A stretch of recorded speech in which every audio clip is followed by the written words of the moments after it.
আসসালামু আলাইকুম। 18তম শিক্ষক নিবন্ধনে আপনারা যারা লিখিত পরীক্ষায় অংশগ্রহণ করেছিলেন তাদের মনে একটি প্রশ্ন ঘুরপাক খাচ্ছে যে 18তম শিক্ষক নিবন্ধনে কাট মার্কস কত হতে পারে। তো আজকে আমি আমার এই ভিডিওতে 18তম শিক্ষক নিবন্ধনের লিখিত পরীক্ষার স্কুল পর্যায়ে 2, স্কুল পর্যায়ে এবং কলেজ পর্যায়ে কাট মার্কস কত হতে পারে এই সম্পর্কে আপনাদেরকে বিস্তারিত জানানোর চেষ্টা করব।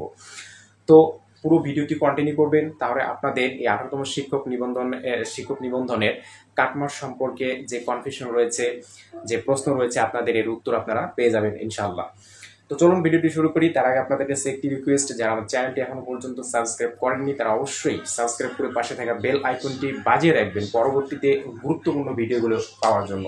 তো চলুন বন্ধুরা ভিডিওটি শুরু করা যায়। দেখুন বন্ধুরা, 18তম শিক্ষক নিবন্ধনে স্কুল পর্যায়ে 2-এ যে প্রশ্ন আপনাদের হয়েছে, এই প্রশ্নটা কিন্তু আপনাদের একটা মোটামুটি পর্যায়ের প্রশ্ন হয়েছে, অর্থাৎ হচ্ছে খুব সহজ প্রশ্ন কিন্তু আপনাদের হয়নি, আবার একদম কঠিন প্রশ্ন হয়নি। 18তম শিক্ষক নিবন্ধনে স্কুল পর্যায়ে 2-এ যে প্রশ্নটি হয়েছে, এখানে ইংরেজি যে অংশটুকু রয়েছে এই ইংরেজি অংশের প্রশ্নটা কিন্তু আপনাদের কিন্তু একটু মোটামুটি কঠিন এসেছে। কম্প্রিহেনশন প্যাসেজ কিন্তু আপনাদের মোটামুটি একটু কঠিন এসেছে এবং হচ্ছে আপনাদের প্যারাগ্রাফ এগুলো কিন্তু কঠিন এসেছে। এই জন্য কিন্তু আপনাদের অনেকেই কিন্তু ভালো পরীক্ষা দেননি। এছাড়া কিন্তু আপনাদের এই যে বাংলা যে অংশটা রয়েছে, এই বাংলা অংশ কিন্তু আপনাদের মোটামুটি কিন্তু মানে সহজ হয়েছে, একদম কঠিন হয়নি। তো সেই হিসেবে বলা যায় যে 18তম শিক্ষক নিবন্ধনের যে স্কুল পর্যায়ে 2, এই স্কুল পর্যায়ে 2-এর যে প্রশ্ন রয়েছে এটি কিন্তু মোটামুটি পর্যায়ে প্রশ্ন হয়েছে, অর্থাৎ একদম কঠিন না, একদম সহজ নয়। তো এই 18তম শিক্ষক নিবন্ধন স্কুল পর্যায়ে 2-এর যে কাটমার্ক, এটি কিন্তু আমি আপনাদেরকে হয়তো একটি ভিডিওতে একটু মানে বলেছিলাম, সেটি হচ্ছে যে 60% থেকে 65% মার্কস যদি আপনারা ক্যারি করতে পারেন তো ইনশাআল্লাহ 18তম শিক্ষক নিবন্ধনের লিখিত পরীক্ষা আপনারা টিকবেন। এই 18তম শিক্ষক নিবন্ধনে যে আপনাদের হচ্ছে যারা হচ্ছে আপনারা এই 56, 57 বা 58 মানে মার্কস আপনারা যদি উঠান, মানে 60-এর নিচে 2, 3, 4 মার্কস যদি আপনারা কম পান তাহলে কিন্তু তারাও কিন্তু আশা রাখতে পারেন।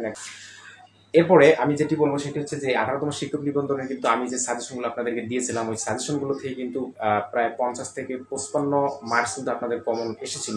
তো আমি কিন্তু খুব শর্টকাট সময়ের মধ্যে আপনাদেরকে সাজেশনগুলো দিয়েছিলাম। তো এরপরে আমি 19তম শিক্ষক নিবন্ধনের জন্য আপনাদের ক্লাস ভিডিওগুলো আপলোড করবো। তো ইন্টারনেটের সমস্যার কারণে কিন্তু আমি আপনাদের ওই ক্লাস ভিডিওগুলো আপলোড করতে পারিনি। তারপর 2টা ভিডিও কিন্তু আমি আমার চ্যানেল আপলোড করা আছে ক্লাস ভিডিও, তো আপনারা দেখে নেবেন। এরপরে পর্যায়ক্রমে কিন্তু আপনাদের ক্লাসের ভিডিওগুলো আসবে, এই ক্লাসের ভিডিওগুলো আপনারা দেখলে এবং এরপর আমি যে সাজেশনগুলো আপনাদেরকে দিব এই সাজেশনগুলো ফলো করলে ইনশাআল্লাহ 19তম শিক্ষক নিবন্ধনে আপনারা সর্বোচ্চ মার্কস উঠাতে পারবেন।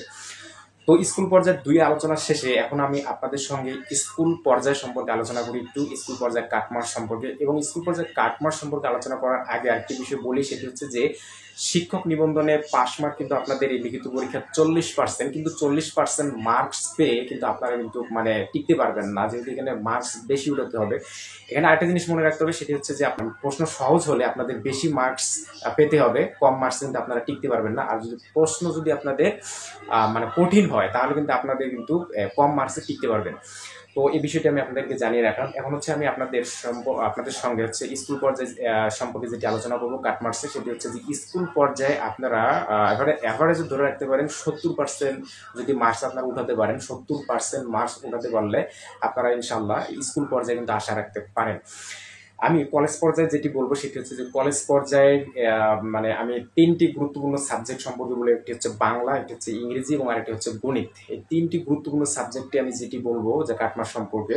তো কলেজেও কিন্তু আপনারা এভারেজে আপনারা হচ্ছে 70% মার্কস ধরে রাখতে পারেন। কলেজ পর্যায়েও 70% থেকে 75% মার্কস যদি আপনারা ক্যারি করতে পারেন তো কলেজ পর্যায়ে কিন্তু আপনারা সেফ জোনে থাকবেন।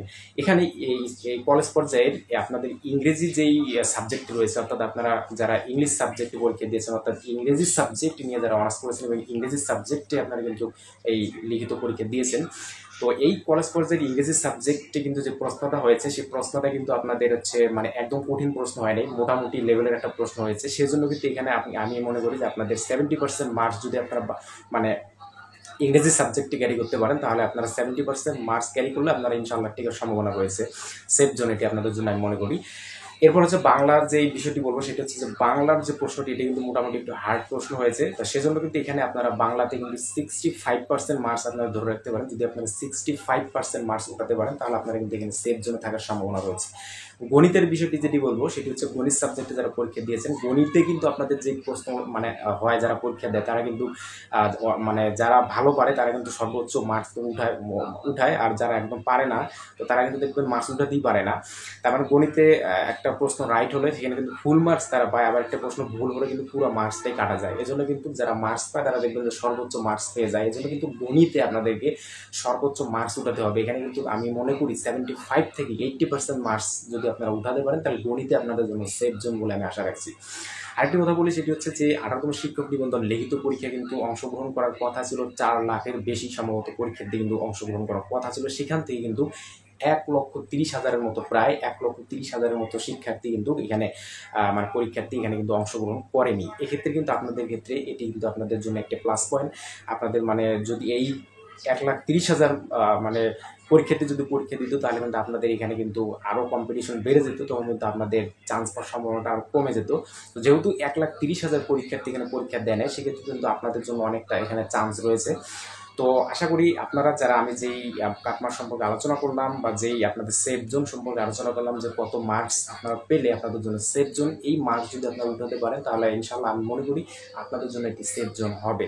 আর স্কুল পর্যায়ে 2-এর জন্য কিন্তু আমি আলোচনা বিস্তারিত এর আগেও করেছি, তো আজকেও আমি কিন্তু আমার আজকের এই ভিডিওতে কিন্তু আলোচনা করে দিলাম।